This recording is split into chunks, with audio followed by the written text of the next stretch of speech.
Hey everybody, welcome to We've Got the Beat, the podcast devoted to teen entertainment from the 80s and beyond. I'm your host, Michael, and my co-host, Mindy, is on the other side, and holy fuck, I got it right for once! Good job. Oh my god. I wasn't gonna make ill about it. Go right ahead. People who don't listen on a regular basis. I have fucked up like 5 episodes in a row with the intro. I never cut it out. I like the rawness of how we have our conversations. Unless something really bad happens, I'll take that out, but normally I just let it go. It's cool, man. Nobody's perfect. All right, so not really a full-fledged episode, more of a mini-sode, but when we say that, sometimes we long anyway. But we are celebrating the 30th anniversary of Popcorn and the original Stepfather. And I know everybody thought I lost my mind by not combining this with Matinee, but I plan on next Halloween being the Matinee Hocus Pocus special. And maybe throw in Erie, Indiana, because... What's the kid's name again that stars in all those? Omri Katz. Omri Katz. I thought it'd be fun to do a whole episode about him because he was a really good actor and didn't act for very long. But this one is kind of devoted to apparently our mother's favorite new actress, Jill Schoelen. We watched Cutting Class, Stepfather Popcorn, and When a Stranger Calls Back, and now this girl's amazing. I haven't. I guess I better. When a Stranger Calls Back. Have I seen that one? Okay, so we've seen the remake. I've seen all 3 of them. So there's 1979, Carol Kane. It's her first starring role. And it's fixable for sure because the first 20 minutes is her story. Then they have this huge, clearly filler story in the middle. And then it fast forwards like 10 years later and she has to deal with the killer again. So and then there's the remake, which we watched with Camilla Bell. And it's all that opening sequence. And the movie's fine, except she clearly is on no or Botox face. I don't know what's going on. Yeah, it says that When a Stranger Calls Back is free on IMDb. Yeah, it was a movie. Okay. It was made for Showtime, but I saw it on USA because Universal paid for it. And what it was is Showtime gave us some upfront money to be a cable movie for a few years, and then it played constantly, like at USA all night. It has the scariest opening, and nothing ever tops it because Jill Schoelen's performance is so fucking strong. And for whatever reason, she walked away. I don't know if she decided to become a parent or she got tired of being in genre over and over. And I believe that she was on a show called Helltown with Robert Blake. I think an arc on Happy Days. And she was in a couple smaller independent films before she got cast. It's basically the lead of Stepfather. It's kind of a balance between her and Terry O'Quinn. Shelley Hack just a little bit. And it just kickstarted her career. Problem is, almost everything she did was independent, low-budget horror fare. She did a few others that weren't. Like Rich Girl, which is how our mother, discovered her in the first place. Rich Girl was from the company that did Popcorn, and they only ever did 2 movies. So, I don't know where I'm going with this. But let's talk about the Stepfather movie. The original. Now, have you seen any of the sequels or the remake? Okay. Is this the first time you've ever seen this film? I might have seen it once before, but I can't say for... If I have, it's been so long I didn't really remember. Yeah. It is from an independent company called ITC. Most people know that from the logo they had before the Muppet movies. They funded the first, I think, 2. And that's where they made their bones, and sadly blew through all their money. So by 87, they're on the verge of bankruptcy. Tight little thrillers and comedies. And Stepfather made very little money. It cost $1 million. It made like $4.5 million. But it blew up on video, so therefore that's why you have. But sure. I truly believe this had to have been where Terry O'Quinn really got noticed, because if you look at his IMDb after this, he really builds it up fast with lots of character roles. Never really any leads again outside of Stepfather 2. But, you know, he was always one of those go-to guys for, like, military experts or the scientist, you know, or the next-door neighbor who's not right, and you know. But most people know him now for Lost. Yeah, I don't think... I didn't know. I mean, looking back at this, I was like, Terry O'Quinn. But, you know how there's just so many actors that you're like, for some reason, that's their big break, and you didn't think they did anything before, and then you're like, oh, well, God, there's so much stuff. I didn't realize. I watched, the Rocketeer recently, I was like, well, geez, you know, he has forever, so... Well, he's the sheriff right before this in Silver Bullet. For real? Yeah, he's got a mustache, and you can't really tell he's bald because he's wearing the hat the whole time, but yeah, he's part of the team that goes out to try to stop the werewolf out in the woods and gets demolished. Huh. Okay. Well, see, he's been doing everything forever, and sometimes it just takes one thing to make everybody else notice. You know, so interesting. The director of this is Joseph Rubin, who had just come off of Dreamscape. This is right before, I believe he does what's that? The Sleep with the Enemy. Okay. And I think he had also so it has some pedigree behind it. This flimsy throwaway slasher film, and I think a big part of it is because the director is more sensitive to how to film something too grotesque and base it on the characters. He did a good Son also. He did a bit of like mind fuckery. Yeah, he's good with the thrillers. He did apparently also directed Gorp though, and you told me that was garbage. Gorp, well, that's also I think his first film, but that's also how he got Dreamscape, is because he has Quaid so well, and that was his fifth well, film. Fuck me in the ear with a rubber deer. I didn't know. Well, that's what IMDb is for. He also directed Money Train, so I don't know. Oh, okay, so there's some good and some bad. What do we do for a living? Well, you do good things. I do dumb things. So I'm not I do great things. But you know what? Everybody can the world in one way or another. And frankly, I know people who love Money Train. Whatever, man. But I'll say this. Also, Donald Westlake is one of the creators of this, and it's like one of the kings of pulp crime novels. Brian Garfield. That's what I thought. Yeah, Brian Garfield is the guy who created Death Wish. I can give or take some of his stuff, but Donald Westlake did the story, but he also did, and I think Parker is one of his greatest creations that constantly gets fucked up. If you ever watch those movies. Yeah, he really did a lot. Payback. There's quite a lot here. The Parker character, wow. The Parker character has been done in Point Blank with Lee Marvin, Slay Ground with Peter Coyote. There's some 70s one I can't think of. The Hot Rock, I think, with Robert Redford. Payback with Mel Gibson, and then of course Parker with. But the meat of the movie, though, it really relies on the cast and the deft direction, because like I said, this is a very low budget, and I just think that they do the slow burn with Terry O'Quinn and her discovery and trying to balance out and trying to get people to believe her is such a... You're with her the way, and you're terrified. Man, he is like a total psycho. Like, it's really impressive. His transformations, his like weird behavior. My favorite part, though, I think, when he was starting to, he was like, who am I supposed to be right now? Yeah. Like he actually says that out loud. Yeah, I think he says, "Who am I here?" is what he says. Yeah, but it's this guy who apparently in his head he has an idea of the perfect family. I don't know if it's from... They never really comment too much on it. I don't know if it's from sitcoms or if his home life as a child was a fucking nightmare. Wait, they do comment on it. I feel like I think I read that there was a little bit more backstory about his childhood that was supposed to be in the story, and it got cut out or something that would give a little bit more credence, his behavior. But... Yeah, it's his search for the perfect family, the perfect job, the perfect house, and the fact that he cannot get perfect in any way whatsoever. He's not even willing to really work for what it's like. It needs to be instant, and that's what causes him to basically in his path. And whenever he realizes that it's not going to happen, kills the family and then moves on to the next family, and not realizing that he's the problem. Well, that's the breakdown of that description is repeating the same thing about changing is insanity. There you go.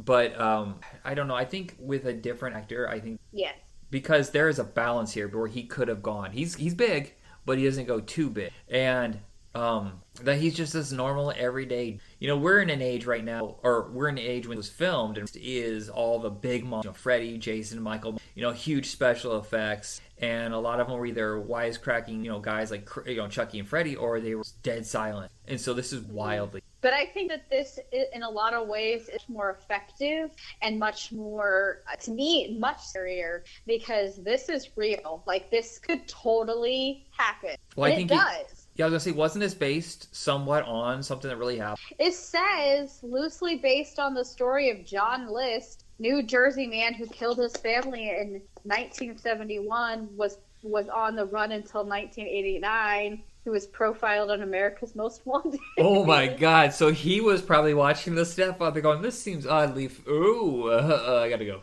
It says America's Most Wanted. It resulted in his capture. Nice. So yes, it sounds like it definitely. Interestingly, though, it also says Donald Westlake based the character of Stephanie on his real life teenage daughter, who he was having difficulty getting along with. Wow. I wonder how she feels about that. Yeah, that's some weird cathartic working some shit out kind of thing. Maybe.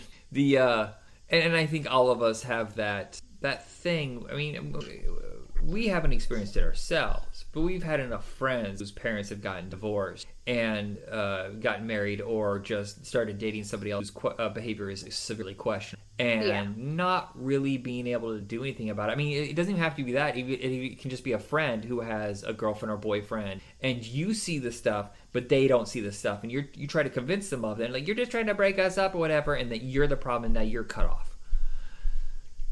Yeah, this my mother-in-law, every boyfriend she had that I've met. Like instant alarms go off. So I think that's why this is more relatable, and I think this is why it did so well on video, is because it didn't have the big celebration. You know, it's low budgets from a very independent company, so they don't have the kind of money to notice it. It's more of a word of mouth kind of video. Yeah, but also, like you said, it doesn't have to have like big monster selling points. Like there's actually like good actors. Yeah, and they sell the story. That helps. Good acting makes up for lack of story. True, sometimes. But like it wasn't as bad then as it is now, where it seems like every movie has to be an event to get you out of your house, especially with streaming. Uh-huh. You know, back then, all we had was a subpar VHS or TV editing it up. And so the theater was still, like, you remember how movies used to slowly come out? Instead of 1,000, 2,000s, it was like, oh, this is out like on 500s. And it would slowly build over to. That seems like what should have happened. Man, I kind of miss having low expectations with my entertainment. Yeah. You know, it was a good time when you would find just like hidden treasures all the time, because you watched every single thing at the video store eventually. Oh, yeah. I do miss going to the store and perusing the shelves and reading the back cover. You know, of course, the initial cover gets your attention, but it's the back cover with, ooh, what are those photos? That looks kind of bloody. You know, those look like some special effects that might interest me and stuff like that. Like, all right, that sounds like something I'd watch. So I will say this. You've seen the ending, obviously. Should be dead. They make no real explanation. Sure looks like it's in his heart. It doesn't even take a couple rounds in the back. I feel like the gun jams or something like that. But I thought they were going to say, oh, he had some sort of thing, pacemaker blocking it or whatever. But no, in the sequel, he's in a mental hospital and they're trying to and he thinks he just gets out and tries to get married again. It has Jonathan Brandis and Meg Foster. I was going to do that. But then I looked, Jonathan Brandis is like, so I don't think it counts as. Yeah, the only thing that the only real issue that I have with the movie, like, I think it's pretty solid. Again, the acting's good, whatever. But I don't understand the guy that's, like, hunting for him. Like, who is that guy and what's their relationship? They never really talk about it. He's the brother of his previous wife that he murdered. Okay. Somehow I just didn't quite get who he was, and I felt like it was sort of like confusing, like didn't have quite the follow through. Thank you for. Yeah, it's he's been on vacation. His job takes him all over the world, and he was gone for so long. He knew who he was, but he didn't know much about him. And then he finds out his family is killed, and that guy disappears. So he's trying to track him down.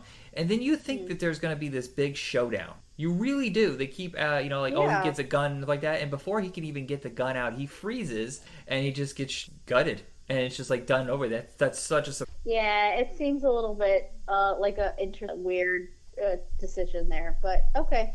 Yeah, there's a 3. Terry O'Quinn by then was like, no more of this crap. And some other guy. The 3 is really fucking bad. And the remake has John Walsh from Nip Tuck. I can't remember his name. Dylan Walsh.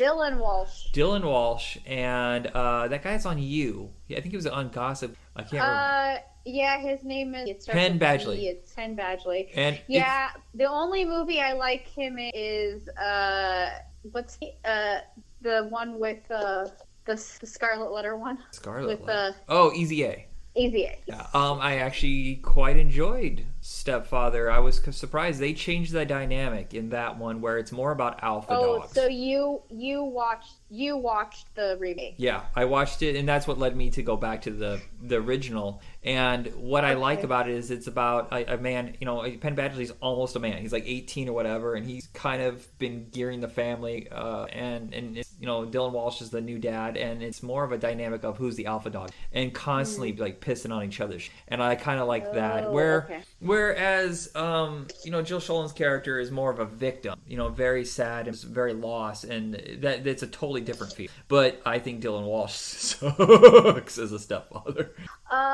She is real sad and mopey. That's kind of her thing, but yet she's still real likable. Yeah. Even though she's a little bit of a brat, but yeah, she does get into that fight, which surprised me because I didn't. Okay, moving on. Yeah, so after this, she does The Curse 2. I want to say Rich Girl, Cutting Class, Phantom of the Opera with Robert Englund, Rich Girl. I want to say There Goes My Baby, Keith Schroeder and Dermot Mulroney. And then basically this was the last of her leading roles, and it's Popcorn, which I believe is her best movie. You and I watched this a ton when we were kids. This is one of the very first horror movies we were ever allowed to watch, and it was on TV. That's why we were allowed to watch it, because they edited out all the stuff. And...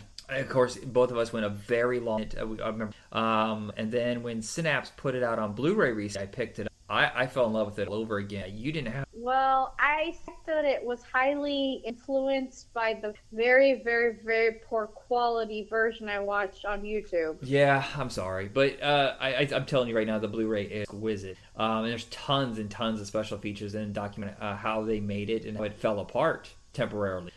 This was originally directed and starring somebody completely different, and they had to stop production after 2 weeks because they were falling very far behind. They're running out of money, and so I don't know the name of the girl, but she's the one who starred in Honey, I Shrunk the Kids. She's the only girl. And it was directed by Alan Ormsby, who did all the short black and white films in the movie. So all of those are his. And then when they fell behind, they got a different director, and he finished it up as quick as possible. And Jill Schoelen, and just picked up the pace so they could finish the movie on time. And you can see that there's some budget cuts here and there because it's clearly shot in Jamaica. It's so obviously shot in Jamaica. They had to fly in Caucasians to make it look like it was in, I think, California. I was like, why is this reggae bit here? I don't get this. Yeah. But it was just an empty theater that they got for almost nothing they could rent. And they had all these tax credits for shooting. But what they didn't realize is no one bothered to actually look in the theater first. And it was a hideous mess filled with ugh. And they had to clean it out and scrape it up. But it's a fun set. There's a lot of things that you could do with this. And it's very similar in a way to Matinee. It's like a flip side, that same cool. Yeah. I'll say Matinee's better, but I'm gonna say I'm glad we didn't put together because it doesn't have the same feel. No, at all. I mean, yes, this is a horror comedy. Here's the thing and you can feel there's two slightly different tones because I feel like the stuff with the beginning of it with the short film and the stuff with that seems so much darker than a lot of the stuff with the kids where they're kind of having fun, there's and stuff like that. So I feel like some of that must have been directed by the previous guy. But what this does have a fun, capable cast, and Kelly Jo Minter, who never gets when it comes to 80s films, is like an MVP. Isn't she the girl from like Summer School? Yes. So Summer School, Nightmare on Elm Street 4, this, and I feel like there's a couple others. People Under the Stairs. I just thought for a while she was like a go-to, really cool actress, funny as hell, and got a lot of assassin. But I think the showstopper is Tom Villa, as sadly passed away. I think what he does, especially under all that makeup, is a hell. Yeah, he's super interesting too because I mostly remember him from One Crazy Summer. And was he also in Summer School or no? No, not Summer School. Okay. There's something else in that we watched the blues in, but it was mostly One Crazy Summer. And obviously he's older than the rest of the cast, but with film school, in college these days it's different. But it seemed kind of odd at the time because everybody looks about. My husband's in college right now and he's 5 years old. Yeah, so. But it was so. I think in our heads it was different. But like it was shameful. Well, it was different, and now it's like anybody does whatever they want. Yeah. And we have a brief appearance by he played. You can do it. Ray Walston. Thank you. Good Lord. I wanted to say in my head. I like Ray Walston, but I kept seeing Roddy McDowall. It's a shock to me they didn't cast Roddy McDowall. I was like, it's perfect. No, I totally get that. Yeah, and there's little appearance like I think Dee Wallstone was only in it for like chase. They cut the budget by having names you recognize, but they're not in the film a lot. But most of it's just those kids, and I think they're all very fun and interesting characters, and they work well off other. And I think the special effects sequences are a lot. The two complaints I have for this are, one, the mosquito death should not have been done twice. I feel like that was unique enough that they shouldn't have done it. It's in the death of their teacher, and then at the very like, no, you should have come up with something different. Mm-hmm. And I don't understand the moment where Dee Wallace goes to the theater and the letters shoot off, and all of a sudden she's the word possessor. Now, I don't recall him having that kind of power. Yeah, I don't know. Some of it was a little strange. Yeah, so that's why it feels like it was directed by somebody else, and they just course corrected and just forgot that, to fix that part, kinetic or de-brainwash her, because they make it clear that she was not part of the cult. That she's the one who was clear-minded and who got her niece out of it. So she was never brainwashed, because if she had been, then I could see maybe those powers too. Now, mind you, the leader of the cult is not Toby. And for some reason, I read a review where they got confused, and kind of see if you're not paying close enough attention. He's not. He was just a follower of him. He was devoted to the cult and got horribly burned in performance. He was also a child. Yes. I don't know. I got nothing really else to say, but I think his performance is fantastic. The fact that he has to enunciate so hard under very interesting look, because it has a mild Freddy Krueger feel to it, because he has all those one high energy. Still makes it. Yeah, it's sort of like a Freddy Krueger, but also like Phantom of the Opera. Yeah. Kind of thing. I believe it was called Phantom of the Cinema first, and then changed. Yeah, what a weird plot though. The way it plays out and like all the information that she eventually gets, it's just like so not what you expect when you're watching this seemingly light, fluffy popcorn horror film, you know? I mean, and then you're just like, wait, what? Yeah. Like, wait, what? Like, this is... Well, unlike, this is the end of the slasher. This is really the end. There's only a couple after that where it's no longer CGI kind of stuff. This is just a plain old guy. He has no superpowers, but he has an incredible talent for makeup. And this is kind of a good swan song, which was like 5 years Scream. But I feel like there's a little bit of meta to this as well, where they're trying to comment on the slasher and just horror movies. Yeah, that's too smart for me right now, but I get what you're saying. Yeah, I don't really feel like generally these two movies that we watched they're not great, but they're enjoyable. Yeah. Nor are they, have the depth at which many of the films we watch have. Yeah, well, it's a little harder with horror, and I know some horror be mad at us, but the genre can tend to be lazy, especially I think post, because I feel like that for so long, because we discussed and the sequel, and they're entertaining, but they're not good. Same thing with Urban Legend, they're not. Yeah, but that's okay. Like, not everything has to quote unquote like good. You can enjoy whatever you want. Like, I like highbrow stuff. I like shit a lot more. We do love Bob the Butler. I love Bob the Butler, okay? And that's probably the dumbest shit that exists. I don't care. Judge me all you want, to horror lovers that are listening to this. But just like what you like. Yeah. Don't judge people. I have one rule. Who gives a shit? Yeah, I have one rule. I just want, because I'm trying to watch Dune right now, and I am not entertained. I'm like, boy, this is stiff. I don't care about any of this. I just don't. I can't comment on that. So that is it for the scary movies. We're going to be going and mixing it up again. We kind of saved most of the scary movies. I don't know what we'll do next. I'm kind of running my computer because of the internet. But I'll come. I tried to watch Solar Babies, and no. Not happening. I could have told you that. Duh.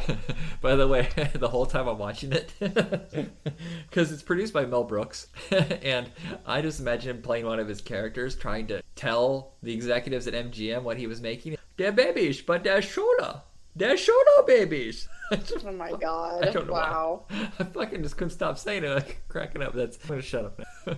Alright, everybody, check us out on Facebook under Rewildcast, and that's how it goes. Wow. I know, this is a terrible way to end the episode. Bye, everybody.